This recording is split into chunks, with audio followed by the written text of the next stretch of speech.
"Get this pauper away!" my daughter-in-law shouted at the dinner table, her voice cutting through the air like a knife. I could feel the shock in my chest, but I didn't show it. I just stood there, frozen for a moment, while the eyes of the entire family turned toward me. The room fell silent, except for the harsh sound of my heart beating. My son James sat there doing nothing. Not a word of protest, not a single glance of empathy. It was as if I wasn't even part of the family anymore. Olivia, my daughter-in-law, had been the one to invite me for dinner. She had promised it would be a warm evening, one where we could share memories, but instead I was met with this. The last few months had been strange. My son and Olivia had been distant, cold even, but this was the breaking point. I had given everything for this family. I had sacrificed my own dreams to raise James, to be there for him through thick and thin. And now, at this very table, I was nothing more than a burden. A nobody. My mind raced as Olivia's words echoed in my ears. "You don't belong here anymore," she added, her eyes filled with disdain. My stomach turned. My son, who once called me his rock, his comfort, was now siding with her. I could feel the weight of their rejection like a crushing force, but I kept my composure.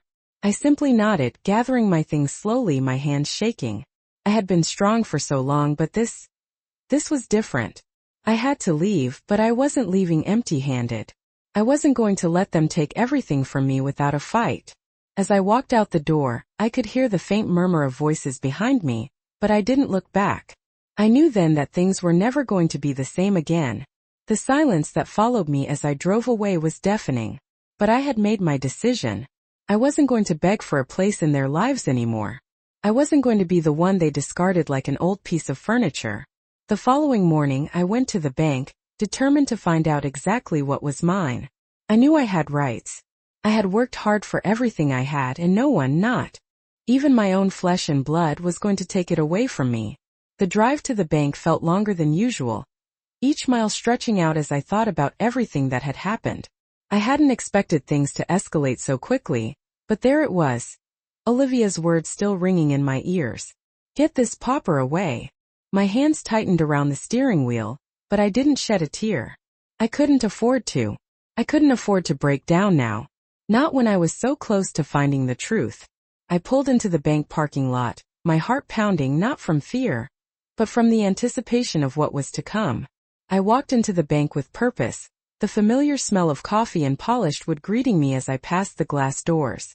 The teller behind the counter recognized me immediately. "Good morning, Mrs. Matthews. How can I assist you today?" I took a deep breath. "I need to speak with someone about my accounts. It's urgent." She led me to a private office where I waited for a few minutes. The air in the office was cool, the walls lined with dark wood panels. When the banker walked in, a man I had known for years, he greeted me with a friendly smile. "Mrs. Matthews, what brings you in today?" I forced a smile, trying to act calm, though inside my heart was racing. "I need to review everything. My late husband's accounts, the house, everything. I think there's been a mistake." His eyebrows furrowed slightly, but he nodded. "Of course, let me pull up the details." As he worked through the files on his computer, I sat back, trying to steady my breath. The tension in my chest grew as I waited, but I kept my expression neutral. He looked up, his face suddenly serious. "It seems, Mrs. Matthews, there's more to this than you realized." He slid a folder toward me, containing the account details. As I scanned the papers, something caught my eye. A trust account. My name was on it. And the amount. It was more than I had ever imagined. The banker's voice broke through my shock. "It appears your husband set this up some time ago, but there's more. He made sure you'd be taken care of, even if something were to happen to him." I felt a weight lift off my shoulders, though I still couldn't fully understand what this all meant. "I don't know how to thank you," I said, my voice trembling. He smiled kindly. "No need, Mrs. Matthews. Your husband cared deeply for you. And now it's time for you to take control." I left the bank feeling lighter, though the battle was far from over. I had the power now. It was time to make sure that Olivia and James would know exactly what I was entitled to. It was time for them to learn that I wasn't someone they could just push aside. The next few days passed in a blur. My mind kept replaying the conversation at the bank, the weight of those papers still heavy in my hands. I couldn't quite believe it, but I had to. I had a right to those assets, those accounts. The truth was finally out, and now I had the power to make things right. But there was no time to celebrate. I had to move quickly. Olivia and James still believed they controlled everything. They thought I was just an old woman with no place in their world. That would change soon. I had already started making calls, meeting with lawyers, gathering every document I could find. My husband had been meticulous. He had protected me even after his death. The trust account was only the beginning. There were other accounts, hidden assets I didn't know about. The more I uncovered, the more I realized how much James and Olivia had taken for granted. They thought they could push me out of my own home, take my belongings and strip me of my dignity. But they hadn't counted on my resolve. The house wasn't just a house to me, it was my home. It was where I had raised my son, where my late husband and I had built a life together.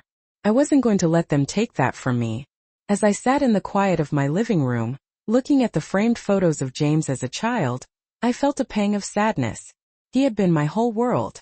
And now it seemed like he was just another pawn in Olivia's game. But I wasn't going to let that happen. I had a plan. And soon they would know I was not someone to be taken lightly. The next step was critical. I needed to confront them. It wasn't just about the money or the house anymore. It was about respect. About reclaiming my place in this family. I wasn't the helpless, frail woman they thought I was. I was someone who had survived far worse than this. And they were going to find out just how strong I could be. The day had finally come. I had spent the past few days meticulously preparing for what was about to unfold. I couldn't keep hiding in the shadows anymore. I needed to confront them. Olivia and James thought they had the upper hand, but they were wrong. I was done being treated like an outsider in my own family. I dressed carefully that morning, putting on a simple, yet elegant dress. It wasn't about impressing anyone. It was about reminding myself that I still had a place in this world. As I drove to their house, my hands gripped the steering wheel tightly. My thoughts were a storm inside me, but I couldn't let them see that. The house I had built, the family I had nurtured, had become a battlefield. Olivia had always been a little cold, but now I saw her for what she truly was. She wasn't just trying to control the house. She was trying to erase me from the picture entirely. James, my own son, had fallen under her influence, or perhaps he was always this way. But I hadn't seen it until now. I parked outside their house and took a deep breath. It was time. I wasn't sure what would happen next, but I knew one thing for sure. I wasn't leaving without a fight. I walked up to the door, knocked 3 times and waited. Olivia opened the door with a smile, but there was no warmth in it. "Mom, what a surprise," she said, her voice dripping with false sweetness. "I need to speak with you and James," I said, my voice steady. She raised an eyebrow but stepped aside to let me in. As I entered, I felt the familiar discomfort of being in a place that was no longer mine. James was sitting in the living room, his face unreadable. He barely looked up when I walked in. I took a seat, looking directly at him. "I know what you've been doing," I said, my voice calm but firm. James stiffened, his eyes meeting mine for the first time. Olivia's smile faded, and I could see the flicker of guilt in her eyes. "What are you talking about, Mom?" James asked, his tone defensive. I pulled out the documents I had brought with me. The trust, the accounts, the proof that my husband had left me more than I had ever known. "You've been lying to me," I said, sliding the papers across the table. Olivia's face paled. James glanced at her, then back at me, his expression hardening. "You don't understand," he began, but I cut him off. "No, James. I understand perfectly. And I'm not going anywhere." The silence in the room hung heavily as I slid the documents across the table. The tension was thick, almost suffocating. Olivia and James were frozen in place, staring at the papers before them, the truth staring them in the face. James' jaw tightened, and I saw the moment when the realization hit him. He had believed for so long that he could hide things from me, that I wouldn't notice. But I had been paying attention. I always had. The fact that they thought they could play me was almost laughable, but it wasn't funny. This was my life, my legacy, and I wasn't going to let them take it from me. Olivia, ever the manipulator, tried to recover first. "Mom, you don't understand," she said, her voice almost pleading, but I could hear the crack in her tone. "You don't need all this. You're not capable of handling things anymore." The words stung, but I refused to let them see it. I wasn't going to break down. Not now. I'm capable enough to understand what's been happening behind my back, I replied, my voice unwavering. James looked at Olivia, and for the briefest moment, I saw something like guilt flash in his eyes. But it was gone before he could process it. He took a deep breath, running a hand through his hair, trying to regain control. Mom, we did what we thought was best for you, he said, his words calculated. But I wasn't buying it. Best for me, I repeated, almost laughing. Is that why you've been trying to sell my house out from under me? Is that why you've been pushing me into a corner, making me feel like I'm nothing? Olivia's face twisted slightly, but she kept her composure. It's not like that, she said, though her words were hollow. We're just looking out for you, that's all. I could see the cracks in her perfect little facade, and I wasn't going to let her manipulate me any longer. No, I said firmly, leaning forward. You're not looking out for me. You're looking out for yourselves. The silence that followed was deafening. James looked away, unable to meet my eyes. Olivia shifted uncomfortably in her seat. It was finally sinking in for them. I wasn't the weak old woman they thought they could push around. I was stronger than they gave me credit for. And now it was time for them to learn that I wouldn't just roll over. I wasn't going to let them take everything from me. I had the proof and I had the power. I'm not leaving this house, I said, my voice steady. Not until I get what's rightfully mine. The next day, I sat in the quiet of my living room, the papers spread out in front of me. The house felt different, heavier somehow, as if the walls themselves were holding their breath, waiting for what would come next. I had taken back control of my life, but I wasn't finished yet. There was still so much left to do. My phone rang and I saw James' name on the screen. I hesitated for a moment before answering, my hand shaking ever so slightly. Mom, we need to talk, James said, his voice strained. I know, I replied calmly, though my heart was racing. I think it's time for us to have a real conversation about everything. I've been thinking about what you said, James continued. Maybe we've gone about this all wrong. I just wanted what was best for you, Mom. His words seemed rehearsed, as if he had practiced them 100 times in his head. But I didn't buy it. James, you don't get to decide what's best for me anymore, I said, my voice steady. I'm not some pawn in your game. I know exactly what's been going on. And I'm done pretending I don't. There was silence on the other end of the line. I could almost hear his thoughts running wild, trying to process what I had just said. You don't understand, James finally spoke, his tone softer now. Olivia and I thought we were helping. We didn't want to hurt you. I could feel the guilt in his words, but it wasn't enough. You've hurt me more than you know, I said quietly. And now it's time for you to face the consequences. Mom, I'm sorry, James said, his voice breaking slightly. I didn't mean for any of this to happen. His apology sounded sincere, but I knew better. I had lived too long to fall for empty words. Sorry doesn't change what's happened, James, I said firmly. But it's a start. You're going to have to make things right, not just with me but with yourself. I hung up the phone, my mind already moving to the next step. There was still the matter of the house, the accounts, and everything I had worked for. It was time to take action to make sure they understood that I wasn't backing down. I wasn't going to let them strip away everything I had built. It was my turn now. I wasn't just a bystander in my own life anymore. I was the one calling the shots. The following morning, I began to make my calls. The weight of the previous days was still heavy on my shoulders, but the fire inside me had grown stronger. I had spent so many years doing everything for my family, and now it was time to take back what was rightfully mine. I started with the lawyer. I didn't trust my son's attorney, and I knew I needed someone who would work for me. The meeting was set for the next day. I wasn't sure what to expect, but I felt a sense of determination that I hadn't felt in years. As I hung up the phone, I glanced around the house that I had once shared with my late husband. It had been a home filled with love, laughter, and memories. Now it felt different, empty, as though the walls were holding secrets I hadn't known.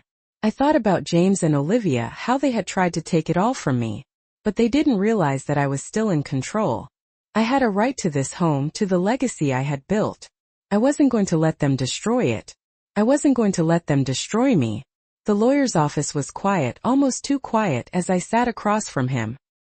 He was a sharp man in his mid-40s with a calm demeanor. He took his time to go through the documents I had brought. As he looked through everything, his brow furrowed slightly. "Mrs. Matthews," he said, his voice steady, "it seems your husband had made some provisions that neither you nor your son were aware of." I nodded, trying to remain composed. "What kind of provisions?" I asked. He looked up at me, his expression serious. "There are clauses in the trust that protect you. Clauses that make it clear that your son and daughter-in-law cannot force you out of your home, nor can they access your assets without your consent." I felt a wave of relief wash over me, but I didn't let it show. "So they've been trying to take what's mine without my knowledge," I said, my voice barely a whisper. "It seems that way," he replied. "But don't worry. We'll take the necessary steps to ensure that your rights are protected." I left the office that day with a sense of calm. It wasn't over, but I was one step closer to taking back control. The ball was in my court now, and I wasn't going to let them win. I had waited too long for this moment, and I wasn't backing down. The day of the family meeting finally arrived.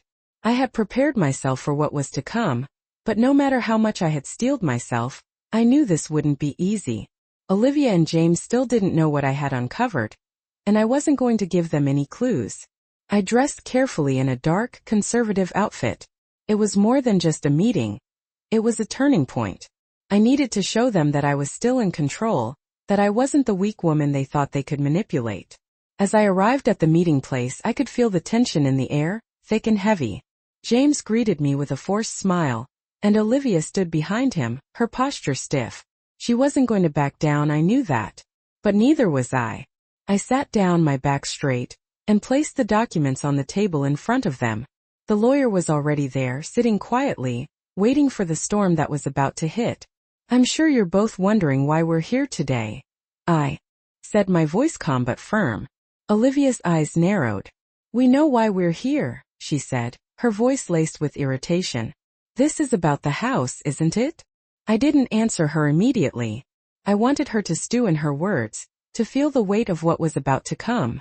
"It's about more than just the house," I finally said, looking directly at James. His face betrayed nothing, but I could see the uncertainty flicker in his eyes. I pushed the documents across the table. "This," I said, "is about your father's trust. The one you both thought I didn't know about." Olivia's smile faltered, and James shifted in his seat. They hadn't expected me to know. "You've been making decisions without my consent," I continued. "But I'm here to put an end to that. This trust protects me. It ensures that I have control over what's mine. And no matter what you two think, you will not be forcing me out of my own home." There was a long pause. Olivia was the first to speak, but her voice was much weaker than usual. "What do you want from us?" she asked, her tone almost pleading. I looked at her and then at James, who couldn't meet my eyes. "What I want is simple," I said, my voice steady. "I want to be respected. I want to live my life without being pushed aside. And I want you both to understand that this is not your house, your life, or your legacy. It's mine. And you're going to have to accept that." The words hung in the air like a challenge, and for the first time in a long while, I felt a surge of power. I had taken control of my life again, and I wasn't going to let them take it from me. The days that followed the meeting were quieter than I expected. Olivia and James kept their distance, neither of them daring to confront me directly. I knew they were calculating their next move, trying to figure out how to regain control, but I wasn't going to let them. I had made it clear that I wasn't backing down. The power I once thought I had lost was slowly returning to me. The lawyer continued to help me navigate the legal complexities of the trust, making sure everything was in order. It wasn't just about the house anymore. It was about reclaiming my dignity. For the first time in years, I felt a sense of peace settle over me. I had been pushed aside for so long, but now I was taking back my place. One evening, as I sat in my favorite chair by the window, I felt a soft knock at the door. I wasn't expecting anyone, but when I opened it, it was James. He stood there, hesitating for a moment before speaking. "Mom, can we talk?" he asked, his voice quieter than usual. I nodded, stepping aside to let him in. He looked different, less sure of himself than before. "I've been thinking," he started, sitting down across from me. I know I've made a lot of mistakes. I should have stood up for you. I shouldn't have let Olivia push you out of your own home. His words were sincere, and for the first time in a long while I saw the son I had raised. The one who had once been so full of promise, the one I had loved unconditionally. James, I said, my voice soft. I know you're trying, but you can't just expect things to go back to the way they were. Trust takes time to rebuild. He nodded, his eyes filled with regret. I understand. I just want to make things right. I don't want to lose you, Mom. It wasn't the apology I had expected, but it was the one I needed. I could see that he truly wanted to change.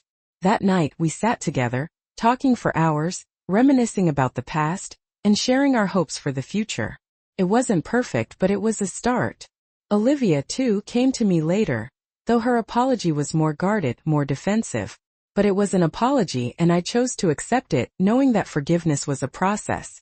In the end, I didn't just reclaim my house or my money. I reclaimed my family.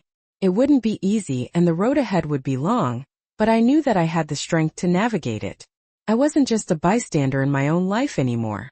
I was living it on my terms, and for the first time in a long while I felt free.